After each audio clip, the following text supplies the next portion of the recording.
Hello world, Michelle Chang here. Today I would like to discuss my favorite ballet documentary series. Let's go. First up is a documentary, and it's a little unknown gem called The Future Princes of Ballet, Vaganova Ballet Academy. Now, this documentary follows three boys and their teacher, who's also the director of the prestigious Vaganova Ballet Academy. And when I say prestigious, I mean it. Some former students include Baryshnikov himself, Lopatakina, and of course Miss Vaganova herself, which actually she narrates this whole documentary series. It's kind of weird, but I am here for it. Now, since it is a series that's meant to be factual, but also, you want it to be entertaining as well, each boy has, like a type. So first off, we have our underdog boy, Aaron, or as I like to say, AA Ron. AA Ron, you done messed up. No. He is a half Japanese boy, which explains why, in that little watermark up there, why it's premiered in Japan. But anyway, Aaron is a beautiful dancer. He's got excellent jumps, but unfortunately for him, his physique is the one thing that's really holding him back. And that's something that's very unique about ballet. If you don't have the correct and very specific physique that ballet requires, you just won't look right, No matter how hard you work, you just won't have that look. And actually, Vaganova is one of those academies that's kind of notorious for turning away students that don't have the quite quote-unquote physique.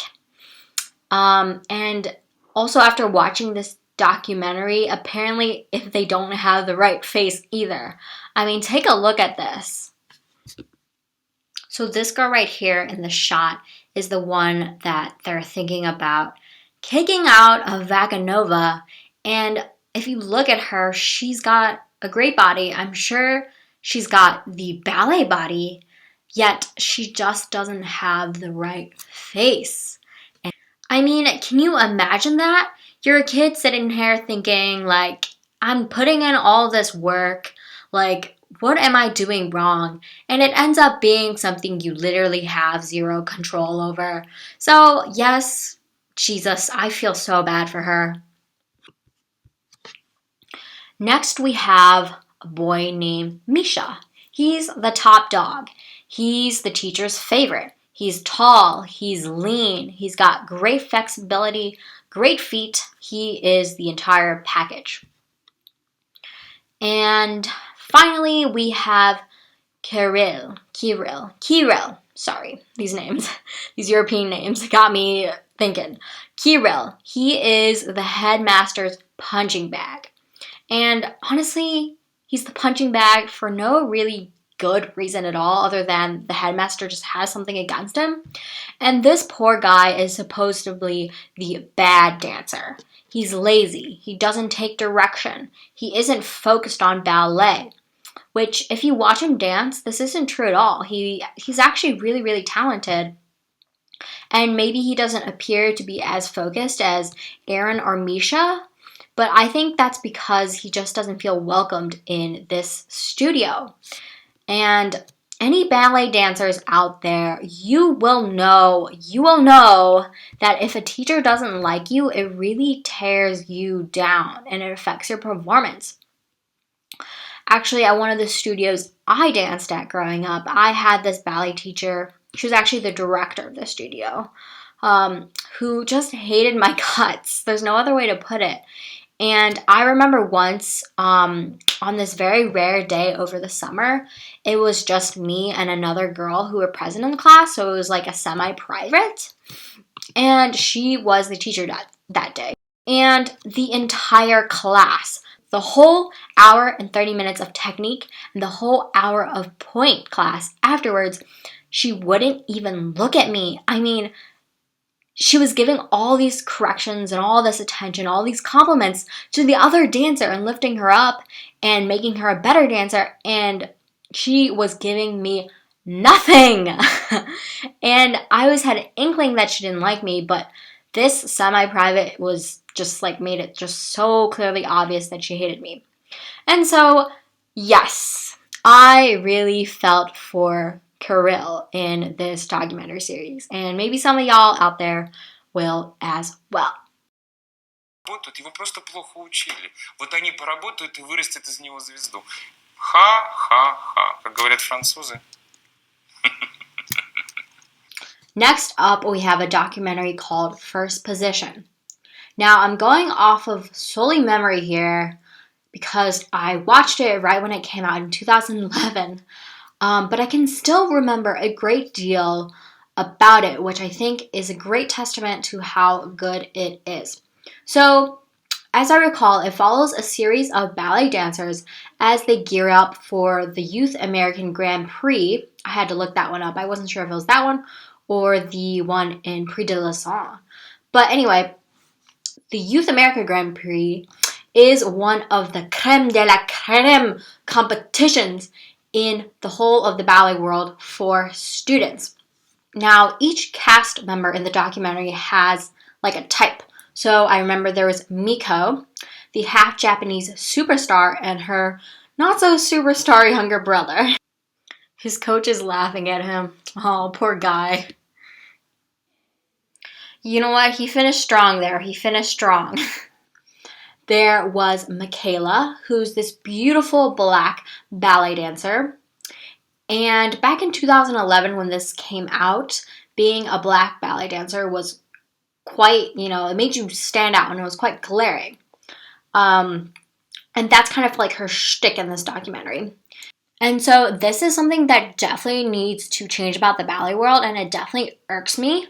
The fact that in terms of merchandise, ballet shoes, ballet ribbons, ballet undergarments, they're all in lighter tones. They're not even available, at least when I was growing up, in darker colors for, my more chocolatey sisters out there or my homies with a bit more melanin in their skin. It just wasn't available. And so, yeah, that makes you feel invisible. It makes you feel invisible, and it's horrible. Anyway, end of PSA, back to the documentary. The third girl I remember clearly was Rebecca, and she was the quote-unquote perfect one. She had the perfect body, the perfect feet, the perfect face for ballet, and yeah. So yeah, give this one a go. It's really good.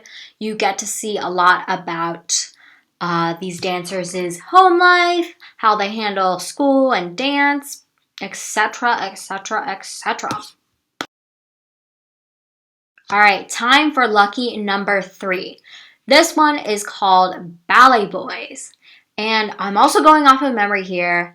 This documentary is quite epic because it follows 3 boys, Lucas, Sylvette, and Torgeir. Sorry if I butchered those. And I don't know why I'm trying to do a fake non-regional European accent. Now, they're all from the country Norway, I believe. I believe it's Norway. It could be Finland. I don't think it's Sweden. It's one of those Nordic countries. But they follow these boys from a very young age all the way up until, their senior year of high school when they are gearing up for a professional career in ballet. So you really get to see these boys evolve and change right before your eyes. It's kind of crazy, really cool. Now, a lot of the times, having a career in dance depends a lot upon what you're born with, your physique, as we saw in the first documentary we reviewed. But because you follow these boys for such a long period of time, you can really see where hard work, family dynamic, how those 2 things go into shaping an excellent dancer. Also, it's super cute to see how their male friendship blossoms. And male friendship, gosh, to me is like one of those things that's so underrated and just so beautiful.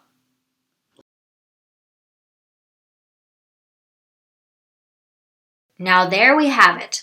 3 documentaries that every ballet dancer will relate to, will empathize with, and should ultimately watch.